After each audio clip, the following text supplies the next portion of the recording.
Bonjour et bienvenue sur votre série Les chemins du succès. La série qui vous procure inspiration, motivation et qui vous sert aussi de boîte à outils. Alors aujourd'hui, pour votre troisième épisode, nous avons préparé pour vous les causes principales de l'échec. En effet, les gens ne prennent pas très souvent le temps de voir les causes de leur échec. Généralement, ils reculent tout bonnement, changent de direction et reviennent percuter le mur de plus belle. C'est pourquoi nous avons préparé pour vous cette liste des 13 causes les plus récurrentes qui vous mènent droit au mur pour non seulement vous permettre d'identifier ces causes chez vous et aussi d'y apporter des actions correctives. C'est pourquoi nous vous conseillons d'ailleurs très vivement de non seulement visionner cet épisode jusqu'au bout, mais nous vous conseillons aussi de suivre très régulièrement notre série car nous menons énormément d'enquêtes, énormément de recherches pour vous mettre entre vos mains des informations de qualité, des éléments vous permettant d'adopter la bonne attitude, la bonne façon de penser et la bonne façon de faire pour votre développement personnel. Alors sans plus tarder, je vais m'attaquer à ma liste. Cependant, je vais vous laisser avec les paroles d'un sage. Voici ce que dit le sage. L'échec n'existe pas. Ce n'est qu'un obstacle vous rapprochant de votre idéal. Il ne devient échec que lorsque vous décidez de baisser les bras et d'abandonner la partie. Cette phrase est d'une importance capitale, donc je vais la répéter. L'échec n'existe pas. Ce n'est qu'un obstacle qui vous rapproche davantage à votre idéal. Il ne devient échec que lorsque vous décidez de baisser les bras et d'abandonner la partie. Si vous réussissez à comprendre non seulement émotionnellement et intellectuellement cette phrase, et si vous décidez de l'adopter comme philosophie de vie, vous venez de ce fait de transformer tous vos échecs en réussite. Vous venez en fait de vous donner la machinerie qui va venir réaliser toutes les ambitions que vous pouvez être amené à avoir.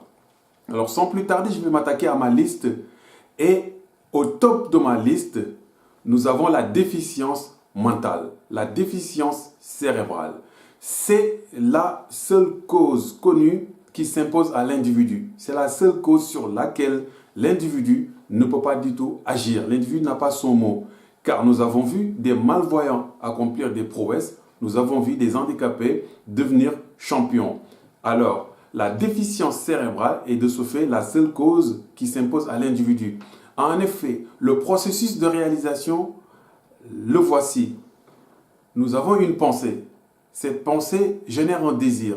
Ce désir provoque une intention. Cette intention génère des actions et l'action produit des résultats, un idéal.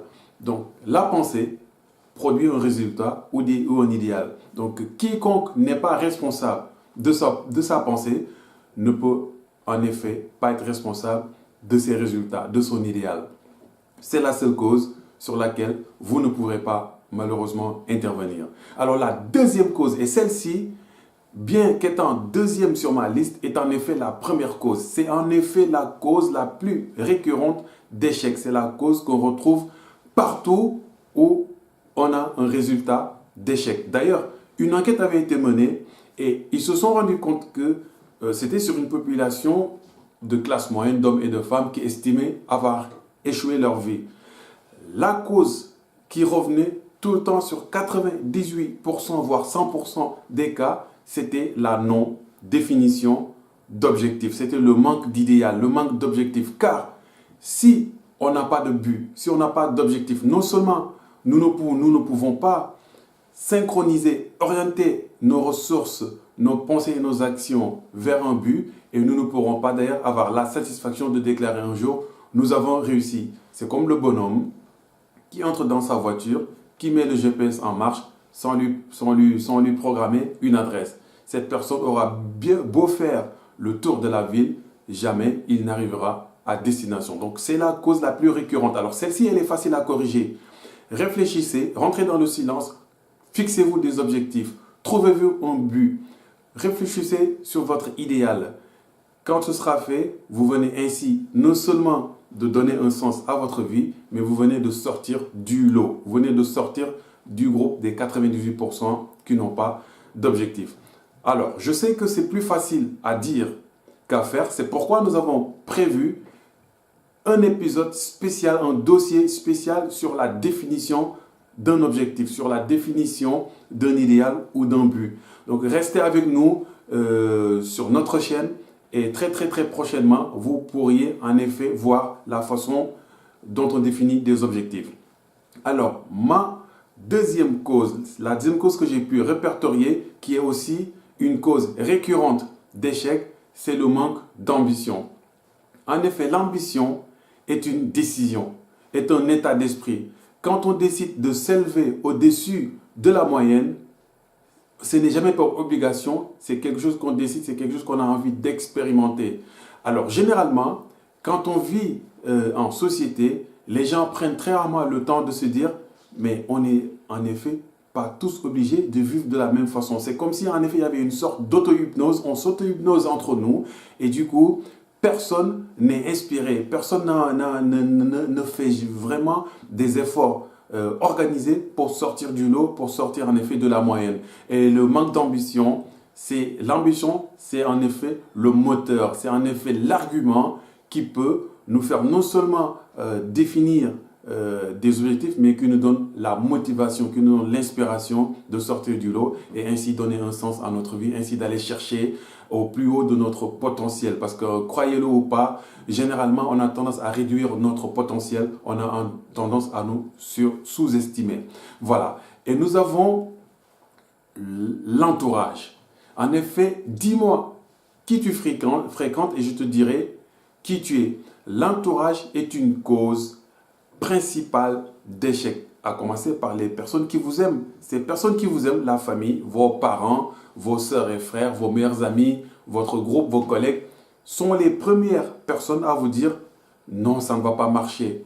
Pourquoi vous pensez pouvoir le faire? Vous n'avez pas les bonnes études, vous n'êtes pas né sous la bonne étoile. Ce sont ces premières personnes qui vont vous décourager. Combien de fois vous êtes-vous levé le matin avec une idée de génie? En tout cas, ce qui vous a donné l'impression d'être un génie, d'avoir trouvé le filon, d'avoir trouvé quelque chose. Et au coucher, après avoir parlé à vos proches, vous vous retrouvez avec de la poussière entre les mains. Vous vous retrouvez à penser que votre idée de génie de ce matin est finalement l'idée la plus stupide que vous ayez jamais eue.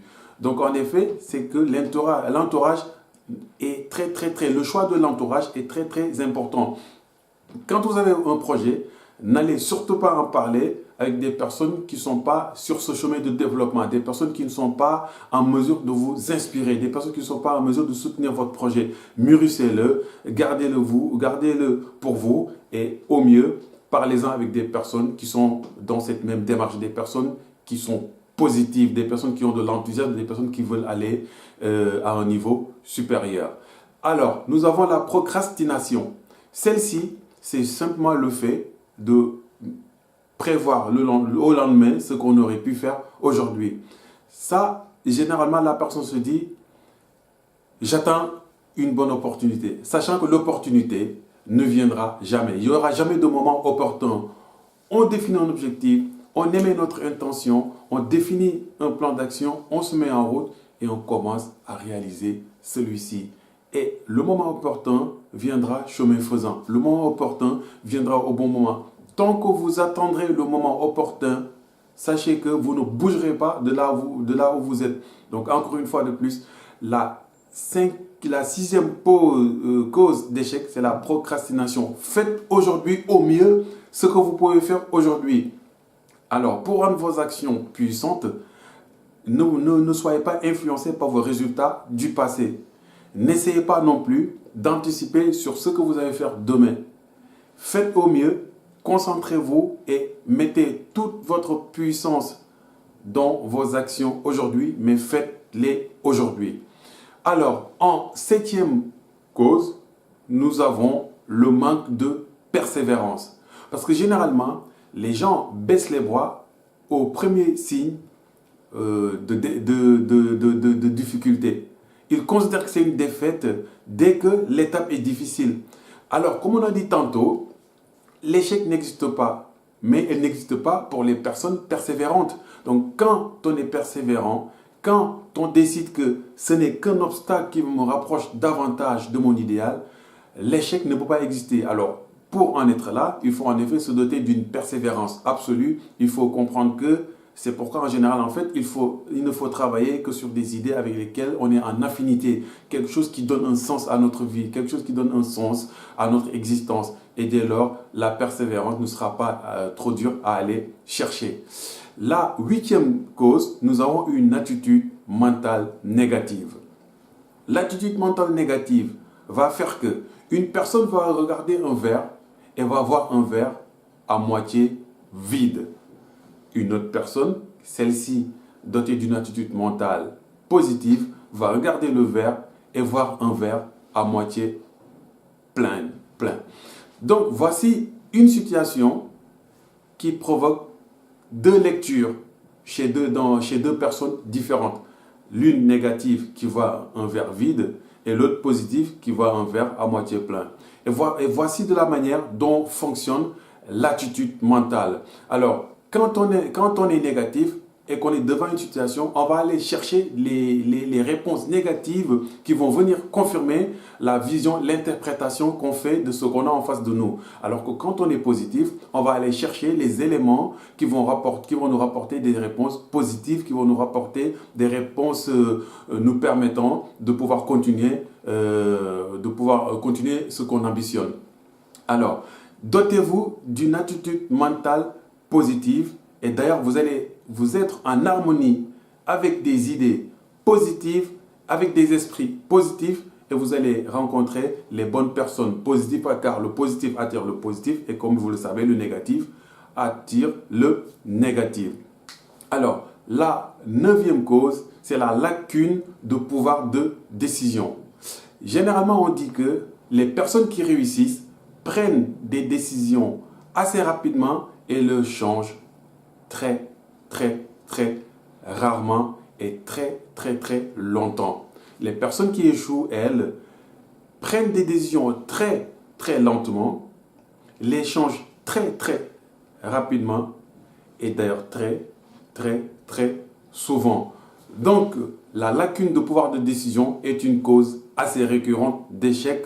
Voyez dans ce sens-là si vous vous retrouvez sur cette cause. Alors, nous avons la 10e cause qui est le manque de concentration dans l'effort. Généralement, on ne peut pas faire plusieurs choses et d'une manière efficace.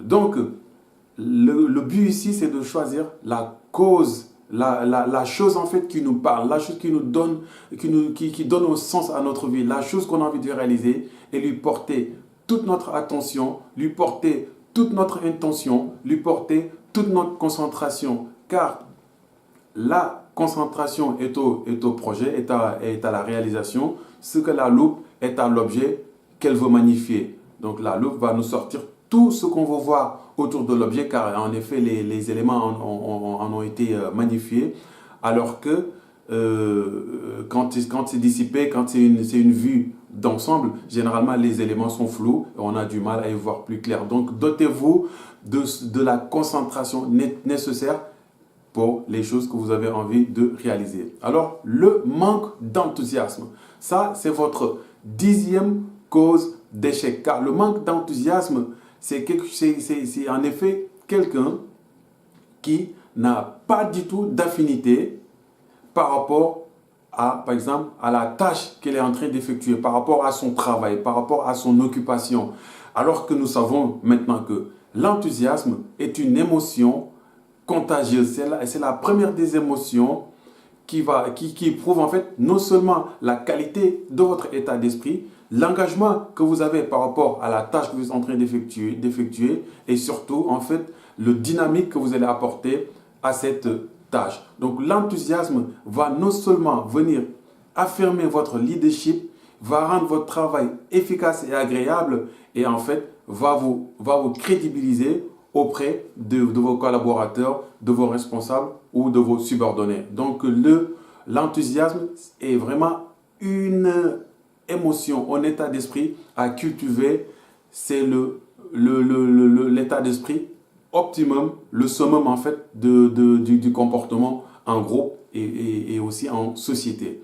Alors la 12e cause, nous avons l'incapacité de coopérer. Certaines personnes, en effet, avec une attitude mentale tellement négative qu'elles ont du mal à s'harmoniser, avec les bonnes personnes. D'ailleurs, elles ont du mal à s'harmoniser avec qui que ce soit, car cette personne voit le mal partout. Nous savons aujourd'hui que peu importe ce qu'on veut réaliser en société, ou peu importe ce qu'on veut réaliser en milieu professionnel, nous serons amenés à coopérer avec les gens. Nous sommes dans un monde d'échange, nous sommes dans un monde de coopération. Alors, quiconque a du mal à coopérer avec ses pairs parce que c'est une attitude mentale négative ou parce que c'est une personne timide d'une manière excessive ou c'est une personne qui n'est pas forcément très sociale, là aussi, c'est des attitudes qu'il faut aller très très vite corriger car, en effet, c'est une cause récurrente d'échec.